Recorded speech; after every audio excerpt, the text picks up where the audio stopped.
começando por essa CPI do MST, o quanto a gente tem visto, né, agora, Geraldo Alckmin foi, também ontem, Gabriel Galípolo, que foi indicado para um cargo na diretoria do Banco Central e é o número 2 do Ministério da Fazenda, o quanto essa proximidade do atual governo Lula se assemelha ao de outros governos do PT, apesar desse gesto de ir ao evento MST, algumas críticas a invasões de terras produtivas, mas o quanto esta CPI pode atrapalhar não só a imagem do governo Lula, desgastar a imagem do governo Lula, até pelas figuras que vão fazer parte dessa comissão, oposicionistas muito duros contra o governo do PT, mas o quanto ela pode atrapalhar a agenda do governo lá na Câmara dos Deputados. Cristiano.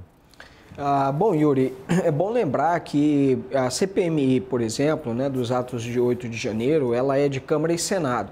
Então, de certa forma, o governo tem uma situação mais confortável no Senado, porque existe uma vantagem maior assim, de governistas, né? Na Câmara, o governo tem um quadro mais desafiador, um quadro mais difícil. E essa CPMI e essa CPI do MST é apenas na Câmara. Então, de fato, essa CPI do MST na Câmara dos Deputados, ela potencialmente ela é mais hostil ao governo. Primeiro porque ela não tem uma ligação direta com o Bolsonaro. A CPMI lá dos atos de 8 de janeiro tem. Eventualmente o pessoal pode também centrar investigações em financiadores e tudo mais e chegar a alguns aliados do ex-presidente, né? Segundo, pela composição. Como eu disse, a composição da CPI do MST, ela tende a ser mais independente e oposição do que essa CPMI dos atos de 8 de janeiro, né? E a relação entre MST e PT, ela é muito forte. Aliás, o ministro da Fazenda, Fernando Haddad, aparece até como garoto propaganda Exato. De um fubá que é feito ali pelo movimento, né? Então, essa ligação é muito forte. E lembrando que quem rivaliza muito com o MST, os ruralistas, a bancada ruralista. E a frente parlamentar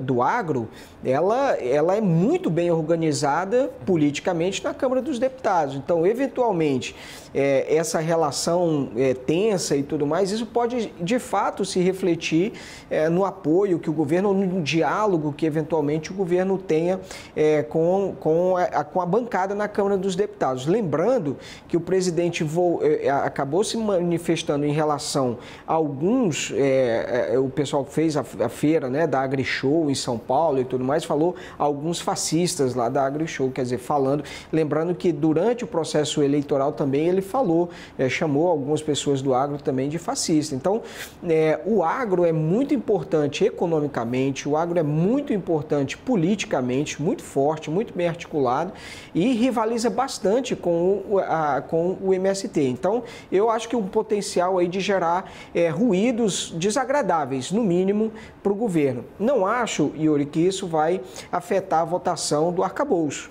O marco fiscal, isso vai votar, vai ser, mas o governo pode ter algumas derrotas emblemáticas.